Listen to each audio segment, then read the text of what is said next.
Yo, what is going on, everyone? My name is Nick, or the Notorious Fantasy, and in today's video, we're going to be talking about 4 must-draft early-round wide receivers with league-winning upside in 2023 fantasy football. For the purpose of today's video, we'll consider the early rounds of fantasy football drafts to be the first 4 rounds. So in a 12-team league, that is picks 1 through 48. But before we can do a nice deep dive into these must-draft early-round wide receivers, I would like to ask that if you guys are new to the channel and you do end up enjoying today's video, that you please make sure to hit that subscribe button down below. And while you're down there, whether you are new to the channel or not, please make sure they do leave a like on today's video. It would help me out a ton. If you want to follow me on Twitter, please do so at NotoriousFantasy. So without further ado, let's get into 4 must-draft early-round wide receivers with league-winning upside in 2023 fantasy football.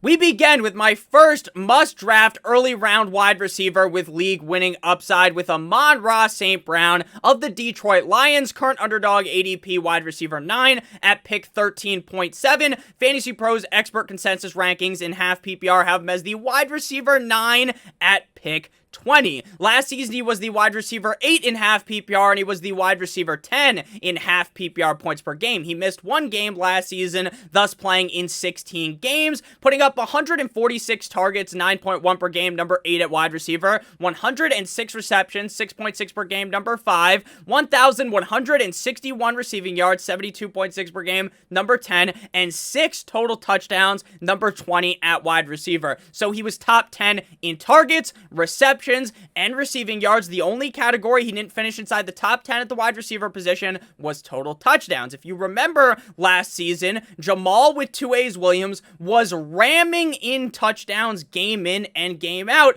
and Jamal Williams is now gone in New Orleans with the Saints. Now they bring in David Montgomery, they draft Jahmyr Gibbs, so obviously they're still going to run the ball when they get on the goal line, but I think that Amon-Ra St.Brown has the upside to potentially score more than 6 total touchdowns, which could elevate him into a potential top 5 finish at the wide receiver position. And even if he scores 5 or 6 touchdowns, he scored 6 touchdowns last season, I think because of how this offense is going to play better, that Amon-Ra St.Brown still has that top 5 fantasy football upside, while also being an incredibly safe pick in the early rounds. This is something that I like to preach in all of my videos. When you're in the early rounds of fantasy football drafts, you want to wrap your team in a metaphorical condom. You want to make sure that your team is as safe as possible while also having upside early on as you dive deeper, Michael Phelps style, into the draft. That's when you start taking the bigger risks. But early on in drafts, you want to play things incredibly safe.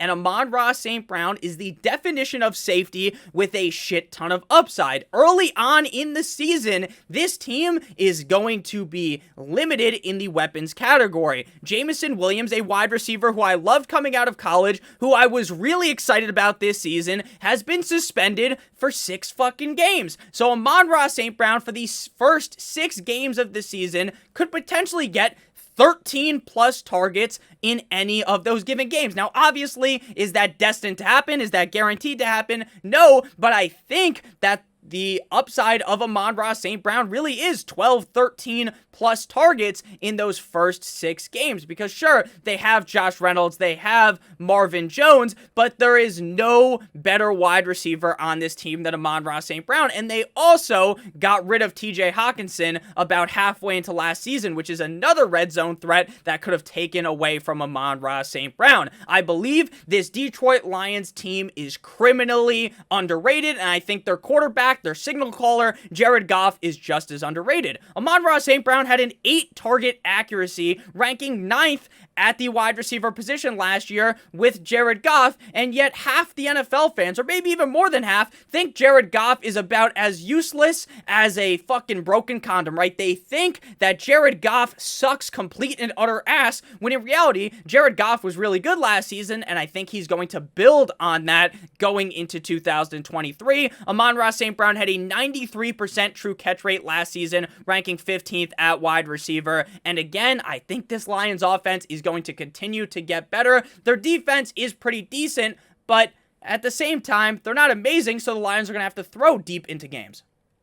Amon-Ra St. Brown, again, is incredibly safe, mixed with the super high upside of being the clear alpha wide receiver on the Lions offense. And ever since this man stepped foot in the NFL, while it took some time in his rookie year, he has proven that he is a dominant force and could easily be considered when you're making the argument for a back half of the first round pick, maybe pick 10, 11, or 12 in a 12-team league. You can easily argue that Amon-Ra St. Brown is worth that pick, and what I think is going to happen is in a lot of your casual redraft leagues, you can get this motherfucker in the middle of the second round, and you are going to be laughing, ha ha ha, straight to the bank. At number 2, we move to another wide receiver that, in my opinion, is criminally underrated, despite the numbers, the sheer amount of fucking greatness this guy has put up in the NFL, still underrated. Davante Adams of the Las Vegas Raiders, current underdog ADP wide receiver 10 at pick 14.3. Fantasy Pros expert consensus rankings and half PPR have him as the wide receiver 8 at pick 19. We are talking about a guy who you can argue is the best wide receiver in the NFL. And he is coming off the board as the wide receiver 8 based upon Fantasy Pros and underdog ADP wide receiver number 10. It just does not add up. I get, Nick, Jimmy Garoppolo's garbage. Nick, Jimmy Garoppolo sucks. He's kind of hurt. This, that, and the other thing. The Raiders are just terrible. I get it. I don't like Jimmy Garoppolo either, right? But at the end of the day, what is the difference between Derek Carr, who looked like a complete and utter sack of shit last season, compared to Jimmy Garoppolo? And we know Jimmy Garoppolo loves to feed a guy. He's going to feed Davante Adams, force feed the ball to Davante Adams.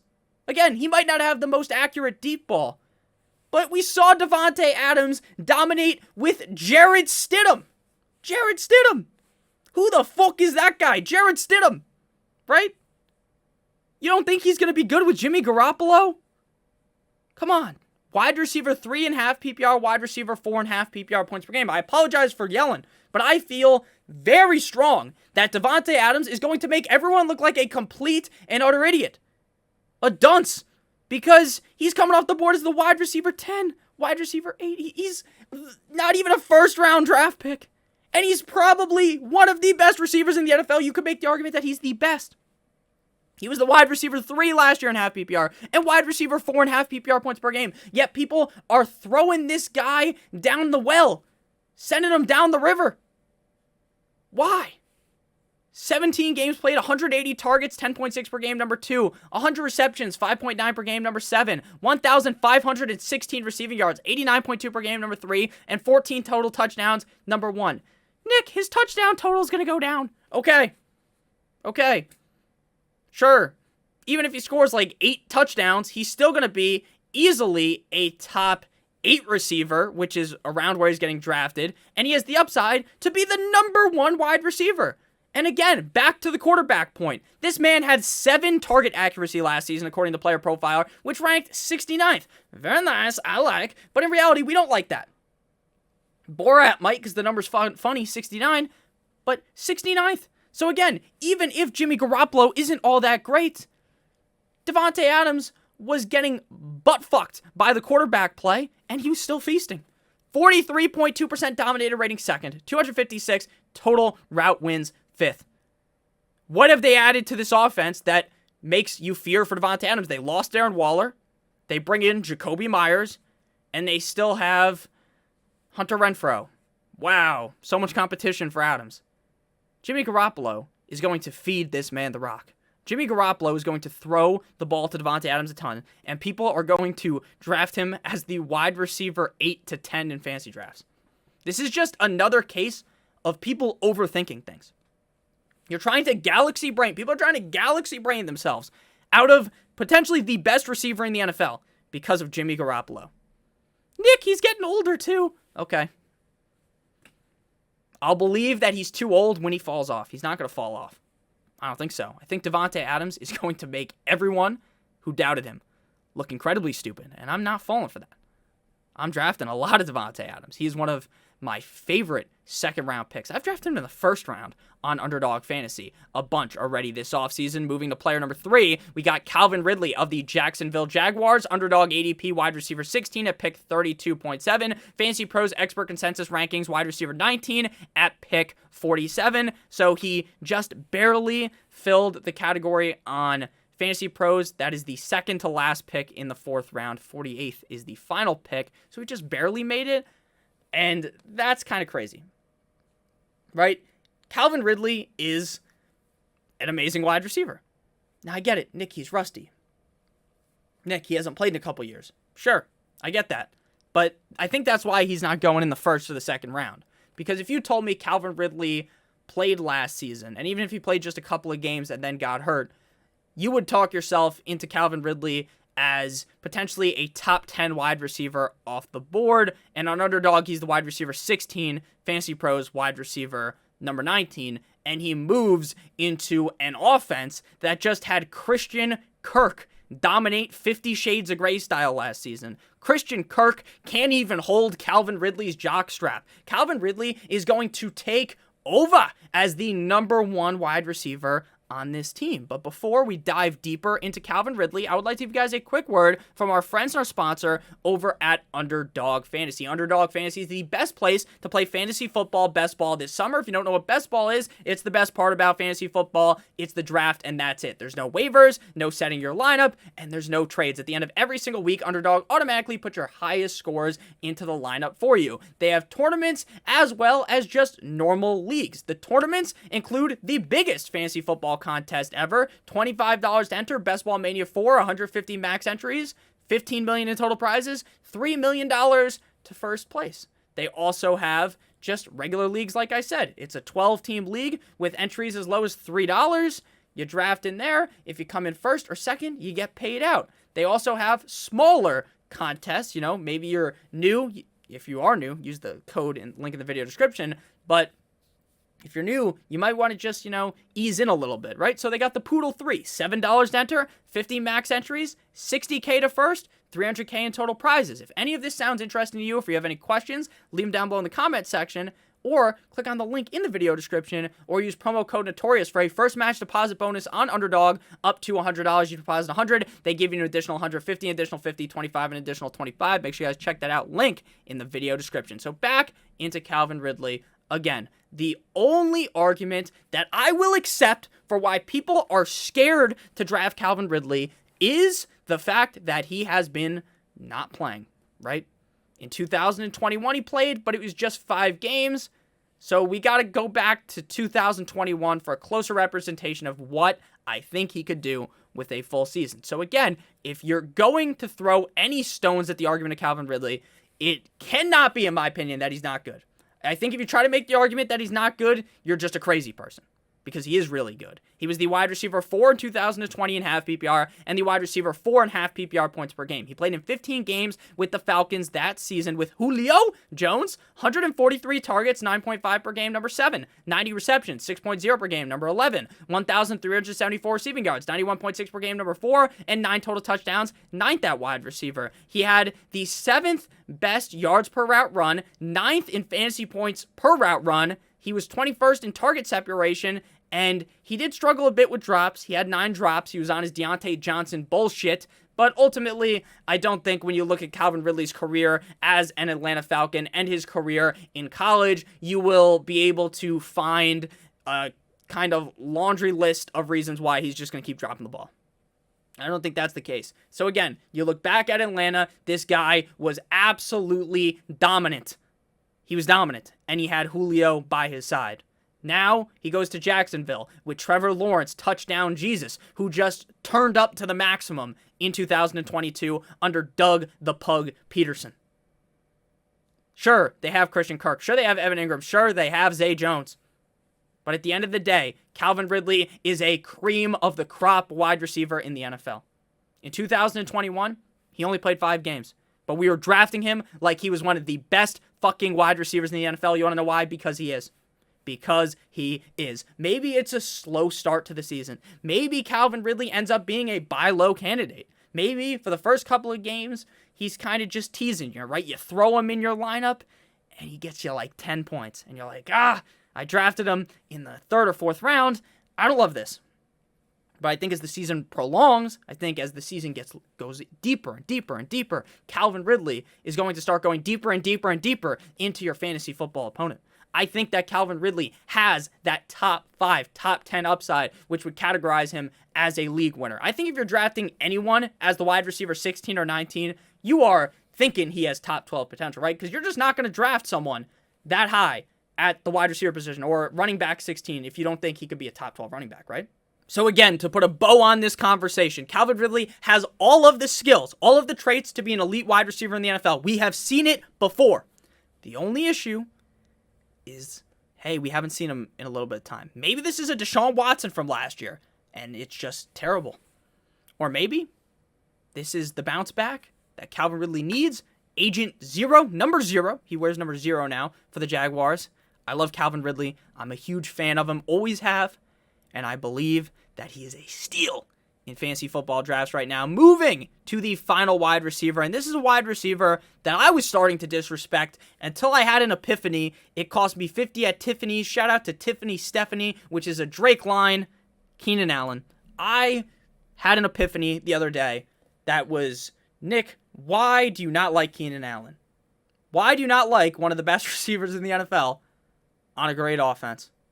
Nick, why do you not like a guy that prints top 12 wide receiver seasons? Why do you not like him? And then I realized, for no reason. I didn't know why I didn't like him. So now we're here, right? Underdog ADP wide receiver 19 to pick 35.7. Fantasy Pros ECR wide receiver 17, pick 40. And honestly, I did kind of figure out why I thought I didn't like him. Because a lot of people, including myself, have thrown the injury-prone word onto Keenan Allen, right? They say, Keenan Allen, injury-prone, the big red fucking letters, the big red X, fuck Keenan Allen, he's injury-prone. That's what people say, all right? But when you actually look at things, that really hasn't been the case, right? So 2013 through 2016, to start off his NFL career, he was a really solid wide receiver. He played 15 games, 14 games, 8 games, then 1 game, right? So some people back then will say this bastard is injury prone, which technically you wouldn't have been crazy wrong to say that. But then after 2016, 2017, 16 games, 2018, 15 games, 2019, 16 games, 2020, 14 games, 2021, 16 games, and 2022, 10 games. Sure, he missed some games last season, but ultimately, if you try to throw the injury-prone moniker onto him, you are just lying. And in this time, from 2017 to 2022, in terms of fantasy points per game, he was a top 12 wide receiver in every single season except for one. And that was 2018 when he was, the drum roll please, wide receiver 13. Wide receiver 13 in points per game. Last year, he was the wide receiver 12 in half PPR points per game and the wide receiver 41 in half PPR. He played in 10 games last season, totaling 89 targets, 8.9 per game, number 47, 66 receptions, 6.6 per game, number 33, 752 receiving yards, 75.2 per game, number 39, and 4 total touchdowns, 37th. He ranked 8th in target separation, 11th in fantasy points per route run, 19th in true catch rate, and 19th in quarterback rating per target. Again, Justin Herbert's a great quarterback. Sure, they draft Quentin Johnston. Sure, they have Austin Eckler. They have Mike Williams, right? They have all these guys. But Keenan Allen is still the number one. He is the head of the table, like his name is Roman Reigns. He is the guy. He is the number one on this offense. And he, again, continues to print top 12 seasons. In the last, since from 2022 to 2019, he was a top 12 wide receiver in points per game every single season. He's going to get 140 plus targets, in my opinion, if he stays healthy. He's going to get at least 100 receptions, and he's probably going to get 1,000 receiving yards. And if he just scores 6 or 7 touchdowns, you're going to be very happy with the selection you made. Again, Justin Herbert, the pervert, is fantastic. He's amazing. This Chargers offense is going to score points with ease. Their defense always looks good on paper. I'll knock on wood. I don't root for injuries. I never will. The Chargers defense always gets hurt. I don't know how to prove why this happens, but it happens every year. Every year it's like the Chargers defense this, the Chargers defense that, and then one of the main guys is hurt early on in the season, and it sucks. I don't root for injuries.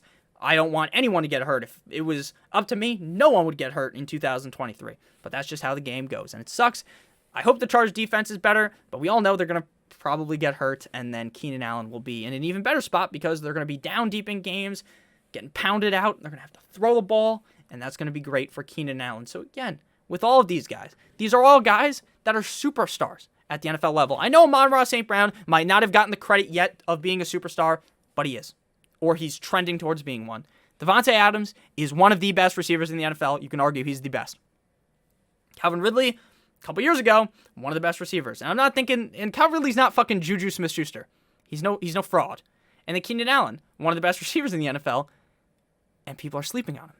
Now again, he's not technically a sleeper because he doesn't go like pick 100 something, but people are sleeping on him. So again, don't overthink these 4 players. Don't overthink things. Keep it simple, stupid. The only player that I will even accept people not liking on this list is Calvin Ridley. I like him. I've been drafting him a ton, but I get why some people might be nervous. I'm not, but I get it. So thank you guys for watching. If you did end up enjoying, make sure to hit that subscribe button down below as well as hit that like button. It would help me out a ton. If you want to follow me on Twitter, please do so at NotoriousFantasy. I love all of you guys from the deep down depths of my heart. I hope you guys all have a great rest of your guys' day. Make sure you guys check out Underdog Fantasy, link in the video description again for that first match deposit bonus of up to $100. Hope you guys all have a great rest of your guys' day. And as always, good boy.